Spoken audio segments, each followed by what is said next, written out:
existe uma coisa chamada triângulo do suborno, onde você tem... O suborno acontece quando você tem essas três junções em paralelo. Você tem a oportunidade, você tem a atitude e você tem a intenção.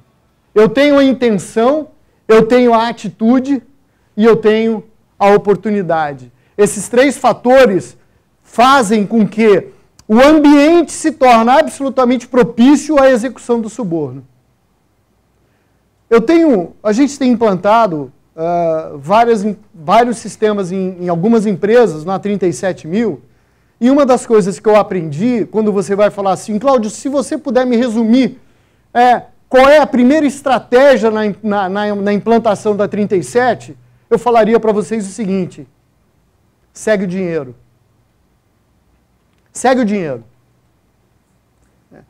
A grande probabilidade de saída, portanto, de execução de suborno e de execução de corrupção dentro de uma organização está em quem tem poder de alçada financeira. É o cara que está assinando o cheque, é o cara que tem o poder de tirar o dinheiro da companhia.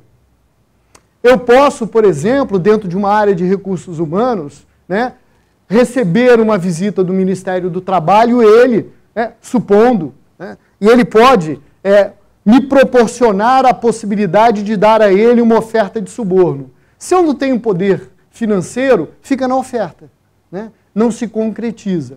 Então, segue o dinheiro, tanto a entrada quanto a saída. Uma coisa importante é que quando você olha a 12846, ela só tem um fluxo. Eu, empresa privada, pagar para um agente público algo que ele retorne para mim em benefício. Essa é a 12846. A 37, ela tem tanto o suborno de saída, isso é, eu pagando para um agente público, ou não, tanto quanto o suborno de entrada. Alguém da minha organização receber uma vantagem, um valor financeiro ou não financeiro, para que eu possa facilitar algum tipo de situação. Vou dar um exemplo muito claro. Departamento de compras é aí uma possibilidade, onde existe uma margem de risco bastante razoável com relação a isso. Quando a gente fala em análise de risco, que fique muito claro, a gente não fala em efetividade de suborno, a gente fala em probabilidade de ocorrência. Então são coisas absolutamente diferentes. O fato de você ter um risco alto, médio, dentro de uma determinada área, não significa que essa área, essa pessoa, esse gestor, pratica o suborno. Tanto que é uma análise, é um gerenciamento de risco, é a probabilidade de que exista aquela situação dentro daquele departamento. Então, é importante que a gente não se milindre quando for fazer análise de risco, porque a gente, de vez em quando, encontra situações da seguinte forma: pô, mas você está achando que o meu departamento suborna ou recebe suborno? Não. A gente só está levantando riscos prováveis de suborno dentro desse processo. Então é muito diferente. Então, com base nessa identificação de intenção, atitude e oportunidade que faz o ambiente adequado para suborno, nós, por outro lado, dentro da organização, devemos trabalhar sob três formas. Primeiro, e fundamental, prevenção. Prevenir a prática de suborno. E, por exemplo, a análise de risco é talvez uma das formas mais claras de identificação de medidas que possam prevenir o suborno. Segundo, seria o quê? Processos de detecção das práticas. E terceiro, responder adequadamente a uma situação de suborno que aconteceu dentro da organização. A norma tem uma coisa que eu acho muito bacana. Ela tem uma grande preocupação em não travar o negócio da empresa. Não adianta você construir um sistema de compliance, um sistema anti-suborno extremamente rígido e absolutamente inoperante para a sobrevivência da organização. Então ela tem um termo muito bacana. Ela fala o seguinte: você deve montar o seu sistema anti-suborno de forma proporcional e suficiente ao seu apetite de risco. Então, proporcional ao nível de risco que você tem e suficientemente adequado para você manter o teu apetite de risco dentro daquilo que você quer correr. Então, é óbvio, por exemplo, que um almoço em si não traz problema algum. Não traz problema algum. Eu tenho, por exemplo, nós temos um cliente onde mais de 80% do relacionamento dele, do faturamento dele, é com base em mercado público. E esses caras recebem visitas de fiscalizações, enfim, de agentes públicos praticamente diário. E aí, como é que fica essa questão? O que se determinou é que em algumas situações que não são rotineiras, apenas faz uma formalização de que vai haver um almoço com o diretor da CETESB, vai haver... Isso não significa que, com base nessa reunião, vai sair um suborno, vai ter uma vantagem indevida. Não, definem as regras. Vocês é quem vão definir o critério, o apetite de risco que vocês vão ter.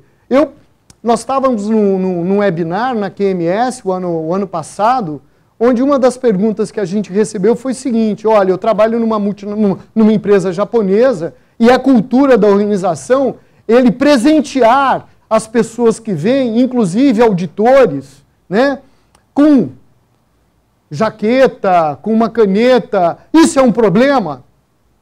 A resposta é depende. Quando? Antes ou depois da auditoria? Se for antes, você pode jogar, não que exista a intenção do suborno, mas pode dar a entender uma possibilidade de tentar facilitação de resultado. Posteriormente, para mim, cabe ao auditor seguir as regras da organização dele em aceitar ou não esse presente, porque o resultado já foi dado.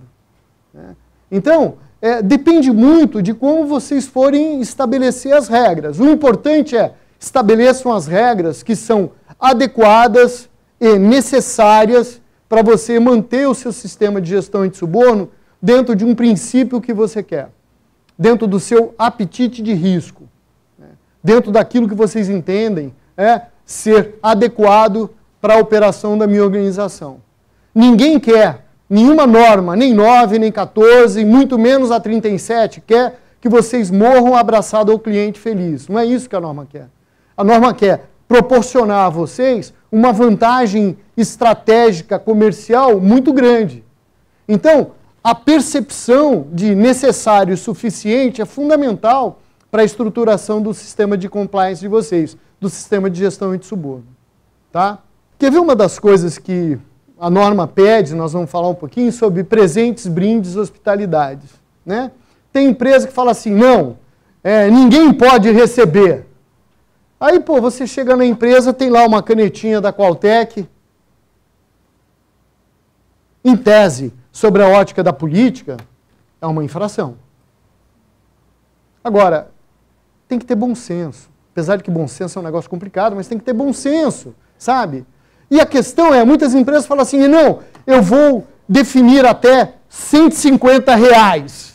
Ok, é o que normalmente a gente vê no mercado. Estabelece um valor limite, né? Mas eu acho que na questão de brinde e hospitalidades, né, essa é a prática, ok? É a prática. Não vamos discutir isso. Mas o que está por trás disso? Para mim, o que manda é a intenção, é o resultado esperado da oferta desse brinde, da oferta desse presente. E eu não acredito que se eu der um vinho de R$150 para um diretor da companhia, né, ele vai, por R$150, liberar alguma coisa que seja indevida para mim. Então, a questão não é o valor. Eu preciso definir um valor, mas a questão está na intenção. E intenção não dá para colocar em procedimento nem em política. Então, vocês têm que definir uma regra. Né? Então, é assim que funciona. Não tem jeito. Mas, sim, tem várias coisas que vocês têm que olhar para a organização e estabelecer a cultura. Esse caso dessa empresa, que o diretor é japonês, que tem a cultura de dar um brinde, né? Não está por trás disso, em nenhum momento, a ideia de uma vantagem, de um ilícito. Não é essa a ideia. Cabe a quem está recebendo olhar para as regras da sua organização, e aceitar ou não aceitar. Por exemplo, eu particularmente, como auditor, por mais boa vontade e sem absolutamente nenhuma malícia por parte da empresa, eu não aceitaria. Porque eu não sei se quando eu saio com uma jaqueta debaixo do braço, com um resultado positivo dentro de uma auditoria, as pessoas não vão falar, tá vendo? Aliviou para a empresa e ganhou um casaco. Fica mal para mim e fica mal para a organização. Então, é uma questão de absolutamente de foro íntimo, no caso do auditor. Particularmente, eu não recomendo que um auditor saia com qualquer brinde da organização. Mas é uma questão minha. Se a organização dele permite e ele segue, sem problema nenhum. Então, olha, pessoal, sigam, analisem o triângulo do suborno, portanto, é intenção, atitude e oportunidade, e aonde a gente tem que criar os nossos pilares de sustentação? Fundamentalmente na prevenção, na detecção e na capacidade da empresa em responder às situações de suborno.